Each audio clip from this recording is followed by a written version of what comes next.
আমার একটু বানাতে দেরি হলো, তবে আমিও বানিয়ে ফেললাম স্টাফ ম্যাঙ্গো কুলফি। খেতে দারুণ হয়, আর বানানো তো একটু কঠিন আছে বটে, তবে খুব বেশিও কঠিন না।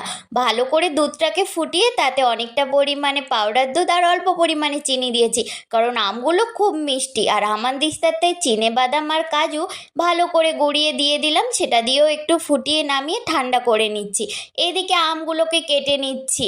এবারে ভালো করে খুব সাবধানে আঁটিগুলোকে বার করে নিচ্ছি, যাতে আমটা ছিঁড়ে না যায়। তবে এটা দেখতে যতটা ইজি, ততটা কিন্তু ইজিও না। এই আমের আঁটি বের করানোটা কিন্তু সব থেকে কঠিন, আর বাকি কাজগুলো অত কঠিন না। তবে আঁটি বার করতে আমার খুব কষ্ট হয়েছে, আর অনেক বেশি সময়ও লেগেছে।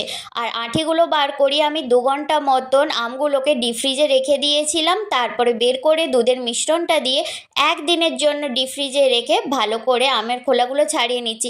আমার আবার কোনো ছুরির প্রয়োজন হয়নি, দেখি ছুরিতে ছাড়ানোই যাচ্ছে না, হাতে করেই খোলা ছাড়াচ্ছি। তারপরে আর কি গোল গোল করে কেটে নিচ্ছি। প্রথমের দিকটা একটু হচ্ছিল না, তারপরেরগুলো বেশ ভালোই হচ্ছিল। প্রথম প্রথম বানাচ্ছি তো, তাই এমনি একটু প্রবলেম হচ্ছে, না হলে খুব বেশি কষ্ট হতো না আমার মনে হয়।